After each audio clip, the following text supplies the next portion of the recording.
Hello, YouTube world, family, friends, viewers, and subscribers. Welcome back to the Critical Cognitive Aggressive Thinking channel. My name is Robby Williams, and I am your host. And tonight, we're going to talk about this wise old bird I have up here on the screen. And according to the label, we're looking at narcissism. And we have a lot of things to say about it that we can't say it all in 30 minutes. So I've condensed my video just to get you to understand in layman's terms as much as possible the behavior of a narcissist. So the title I chose is The Behavior of a Narcissist, because we're talking about narcissistic behaviors. So what we're going to do when we think about all of the athletes in the world that play their sports at a high level, and they get out there and they talk about them the best ever. Muhammad Ali said he's the greatest. You got Deion Sanders says he's the greatest cornerback. You know, when you think about these guys playing there at a high level, these guys has to believe in themselves, but it doesn't make them a narcissist. You have actors, you have baseball players, you across the board, you have the great minds of the world in academia. So we have a lot of people that are very accomplished, but the fact that they are doesn't make them a narcissist. So what is a narcissist? Let's talk about it. Now, when I look at it, I don't want to talk about labeling someone as a narcissist. I don't want to play around with the word. So what we're going to do, we're going to go into what is called a DSM-5. And DSM-5 is a book, and this book is a book of diagnoses and explain in layman's terms a symptom-driven system of classification to help clinicians with the diagnosis of mental condition. That's what this book does. This book was written to help clinicians with mental health diagnosis. So when we think about that, how do we go from just calling somebody a narcissist from them being diagnosed as such? Because when we talk about the diagnosis, we're talking about NPD. And that's Narcissistic Personality Disorder. So when we're thinking about those things on those terms, what we want to do is be precise. Because a lot of people are arrogant. A lot of people have egos. We get their ego in check, so to speak. A lot of people can show signs of grandiosity. But do it make them a narcissist? According to the DSM-5, let's talk about that right now. When we talk about it, grandiosity, the need for admiration and lack of empathy. When you lack empathy, you lack the care for other people and their needs or the things that they must have, based around. And we're going to just talk about Maslow. Let's talk about this, the Maslow hierarchy of needs. So when you one of those type of people and you showing grandiosity, it's like, oh, it's about me. I don't care about if they get theirs or not. I want mine. I'm getting mine first. Well, there's someone over there that needs water. I don't care about that. I just want my water. Then grandiosity also inflates, it exaggerates. When we talk about the grandiosity and it being empathetic, Because see, when you're not being empathetic, you cannot care for other people's needs. So, but when we talk about the grandiosity, you're talking about exaggerating and blowing up the idea of who you are. Okay? So you have to be careful with that. A lot of time when people dealing with grandiose, you know, a lot of times it's like with self, who they believe that they are. You know, some people may run a small, they may have a small business, for an example. But you would think they're the president of the United States running the country. Running the country. But they just have a small business. And they think they're entitled to everything. I deserve this. Who do you think you are? Do you know who I am? That's grandiose. And you are really painting a big picture of yourself that is not the reality of who you are. We continue to look at it in it's 5 out of 9 symptoms that you must, just I'm say qualify, that you must show those 5 out of 9 symptoms before that diagnosis is given.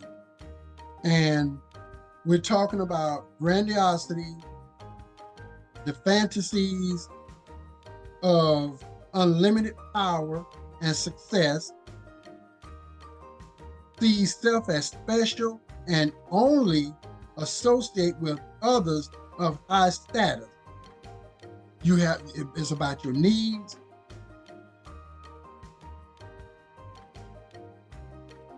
admiration, sense of entitlement, interpersonal exploitive, lack empathy, envious of others, and you're very arrogant. And the one thing about it, I love to say this a lot, and I say it a lot because I'm that kind of person.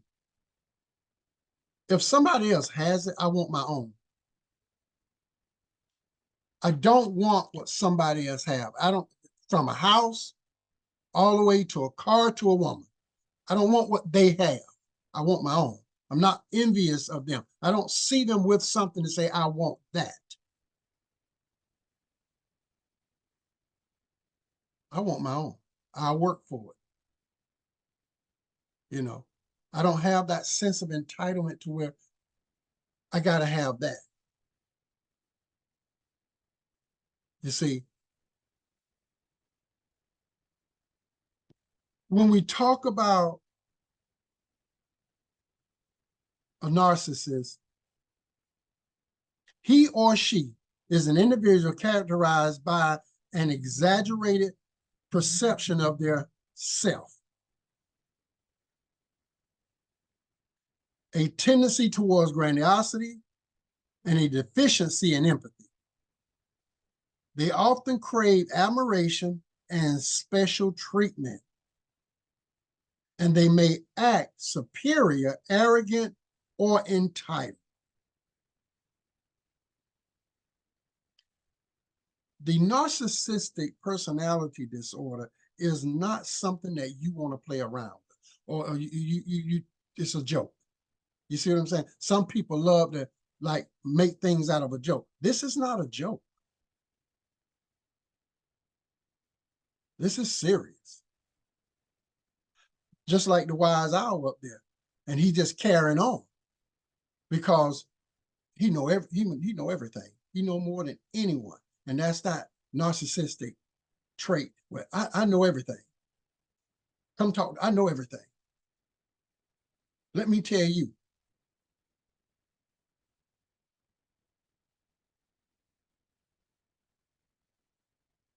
They also may show signs of being very sensitive when people criticize them.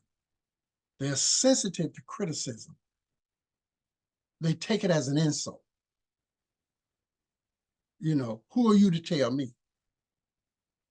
One of those type of deals.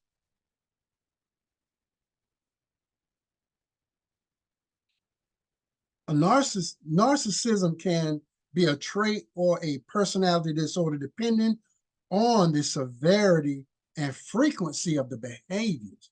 And that goes back to the DSM-5, where it talks about 5 out of 9, showing 5 out of 9 symptoms or behaviors or traits, showing 5 out of 9. And so when we throw this on the back of someone saying that person is a narcissist just because that person believes in themselves, we live in a country where we are taught to believe in ourselves. We live in a country where we are taught that we can do anything that we dream that we can do. You know, you dream it, you can achieve it. You see, so we're taught that, but that don't mean that the person teaching us that is a narcissist or exhibiting narcissistic behavior and want us to be just like him or her. No. We live in a country where you can choose to waddle in your failures or to continue to grow and learn and keep fighting for success. And when you do that, that means you have to see yourself as a person that you believe in. You must love yourself. And that's something that people need to understand. Loving yourself is not grandiose. So you must put stock, if you will, in yourself, saying that I can achieve this. I believe in me. I know that I can. So so let's not mistaken that for a behavior of narcissism. Although some people appear normal, narcissistic personality disorder is a serious mental disorder. So some people can appear, they can be a narcissist, and untreated or undiagnosed and unaware of it, and just as look and act just as normal, but those behaviors will show. And I always say that trained people can see what's going on versus the average person that is untrained. Narcissism can have different causes, such as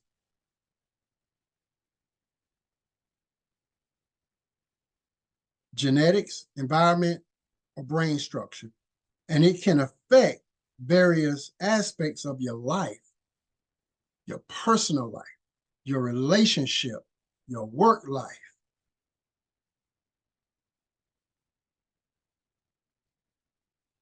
And looking at it from one end of the spectrum to the other, we're talking about mental illness. We're talking about mental health issues. So when we look at a narcissist, I know sometimes people like to joke and play. Don't get me wrong, I know that. But everybody that exhibits strong feelings about achieving something, or if they think they're the best at doing something, that doesn't mean that they are a narcissist. They are not always in that category. Some of the things that a narcissist will say, because when we think about a narcissistic person, a lot of times you can look at the relationship problems or the issues that people are in a relationship and that person is controlling. You have that one person in that relationship that is manipulating the other, controlling the other one, you know, always threatening that other person, trying to force that person to do the things. And 9 times out of 10, they get their way because these people are good at what they do. It's almost like they perfected the craft of being a narcissist. So one thing that they will do, they will always blame others for everything. They do not accept accountability. That's one of the ways you can see right through them is they don't want to accept accountability. They don't want to say, I'm sorry, I messed up, I'm wrong. I made a mistake. They're going to say, no, if you had not have done this, I wouldn't have messed up. Or, it's your fault that things fell on me. And I like to use this analogy. The wife is sitting down, maybe watching a movie or something like that, watching her favorite show. Doesn't matter what it is, but she's just sitting down watching the show. And there was something that she was going to do earlier that day. Maybe she didn't get around to it. He comes in and he asks about something. And she said, oh, I forgot. And he blows his top. And he physically abused her to the point she had bruises, black eye. She ends up in the emergency room. This is the power of a manipulation that they will use. Even before she leaves the house, even before the police gets there, if a neighbor call or what have you, she may even call herself. She will eventually look square into the law enforcement face and say, it was my fault. I made him upset. I didn't do what I was supposed to do. If I had done that, he wouldn't have got upset. We wouldn't be. But he had already told her that before they got there. You see what you made me do? You made me angry. You pushed me to this point. If you had not did this or said what you said, I would not have hit you. I would not have done this. I would not have. That's the narcissist. Because in his world, that's reality. That's reality. And that reality of the narcissist is being forced on to his victim, the wife or the girlfriend. And it can be the woman being the narcissist. And she can inflict that type of punishment, and she can be the one manipulating and controlling and demanding. You name it. She can be the one in the position of doing all of that stuff. And he's afraid, maybe because she may have something on him that he don't want other people knowing. She would threaten him saying, if you don't do this or if you don't do it, I would tell everybody what you did.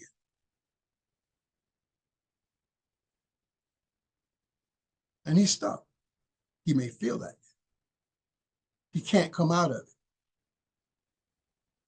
He will say, you are to blame for me acting like this, or this is a part of my personality. This is just who I am. That's his excuse for being an abusive husband or an abusive wife. Another one, women like this, you got to pay to play. That's a form of manipulation. You won't get none of this affection for nothing.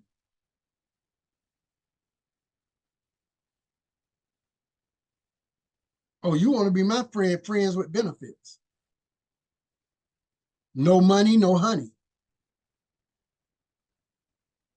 And this is after the fact they have reeled this man in and made him believe that she's in love with him and she cares for him. And now she just like the Venus flytrap.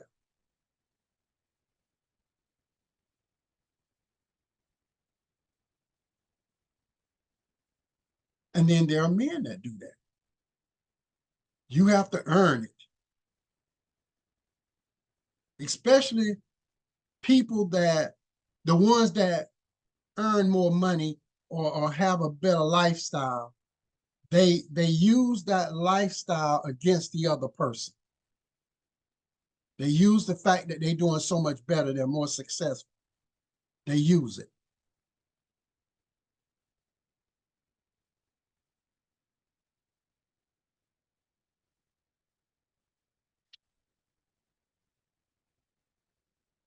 The other one is, number 3, he or she may blame all other failed relationships. Every relationship that they went through, and it was tobacco. It was the other person's fault, never me. I never had anything to do with the problem of the relationship. It was all on the other person. They will make sure that the other person is at fault for the failure of the relationship. And a lot of times, when those controlling type of people have their hooks in someone, even if they do something as hideous and as bad as, like I said, sending the other one to the hospital, or doing something that, you know, hurts them very bad, they will say, if you tell somebody, you'll regret it. If you cross me, if you go behind my back, I'm going to hurt you. I'm going to do this. They threaten.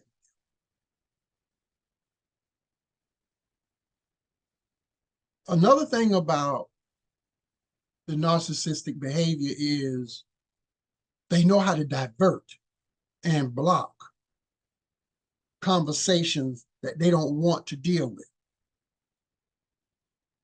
So you coming at them, you coming at that person with something that they did wrong, and you say, hey, I just want to talk to you about something. You know, this is not the way we, and that narcissistic behavior kicks in, and he'll change the subject, or he will try to control the conversation in a way of diverting it, or just flat out blocking it, just to maintain his status of superiority, because they love being in a superior position where everyone else is beneath them, especially a loved one. Keeping that person down.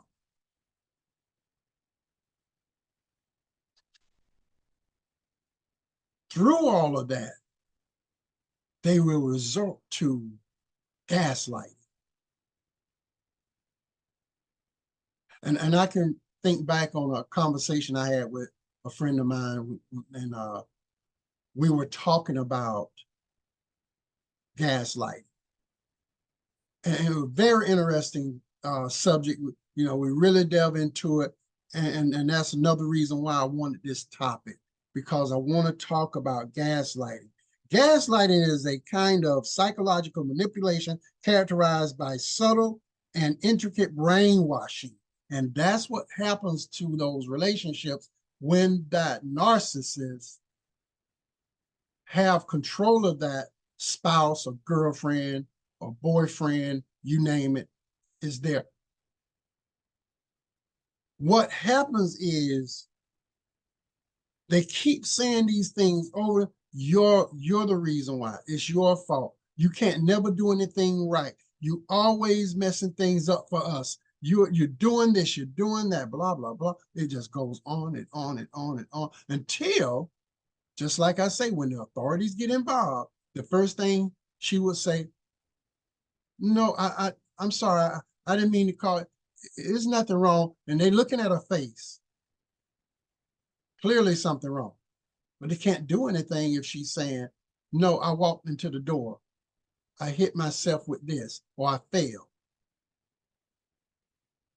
No, he's not a bad person. He just gets upset sometimes, and you know, they come up with all kind of excuses, and they literally, it's almost seems like they love that person more than they self. That's why I say there's nothing wrong with self-love. There's nothing wrong with it. Self-care. You see, self-development. These things you should have instilled in you. I think all of our children growing up should be taught about self-care, should be taught about personal health, self-development, self-growth. They need to be taught these things. Self-love.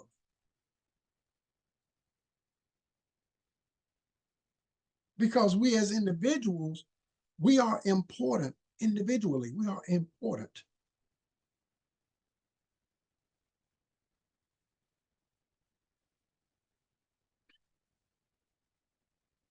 It can be very horrendous when the narcissist do the things that he do in order to continue to gain control. It just, there's no end to it. The abuse, the actions that he used, afflicting not just physical pain, but emotional pain.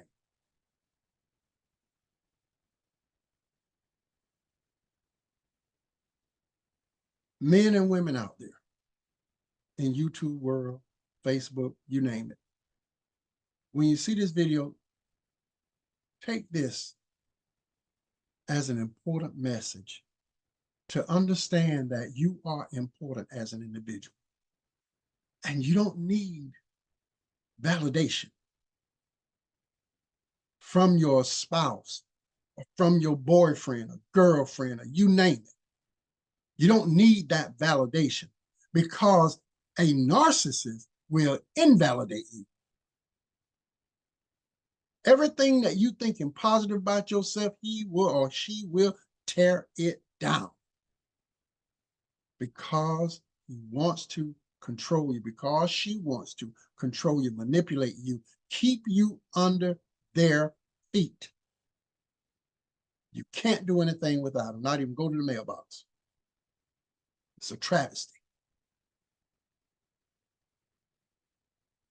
Also, entirely dismantling your sense of self as a human being, ultimately leading to just having power over you and controlling you completely. It's a mess. This is how serious narcissism is. My second point about gaslighting, and then I'm going to end this. This is going to be the end of the video, but listen here.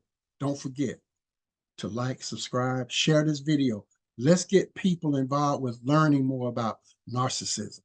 Gaslighting is a form of emotional abuse in which the abuser manipulates the victim by making them doubt their own version of reality and accepting the abuser's version of reality.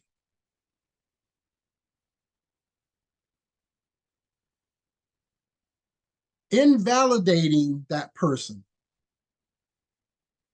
distorting their way of thinking. They continue to do this over and over again, just weakening their victim, their prey, if you will. Weakening their perspective of reality. And may even cause them to doubt their own mental stability. Think about the suicides that we have been dealing with in America. We don't know why these people are doing what they're doing. We don't know why these people choose to end their life. But my point is, you don't know who's pushing their buttons.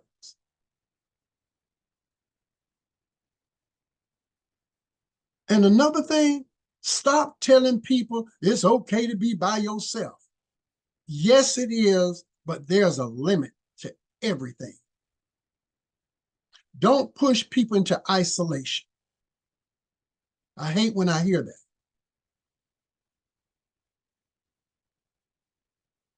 Yes, sometimes you have to deal with things alone.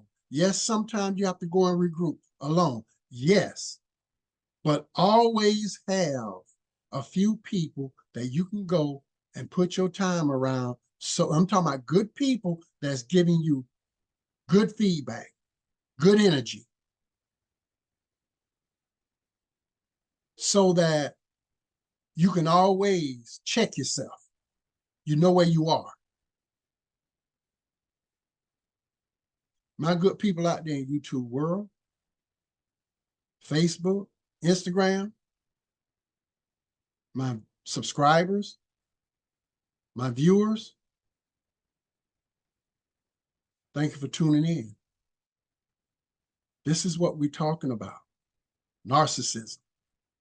Get you a dose of that knowledge. Learn what this is. Know who you're dealing with. And if you're dealing with a person that is a narcissist, my advice to you is to get out. Get out of that relationship. My name is Robby Williams, founder of the Critical Cognitive Aggressive Thinking channel. Y'all have a wonderful good night.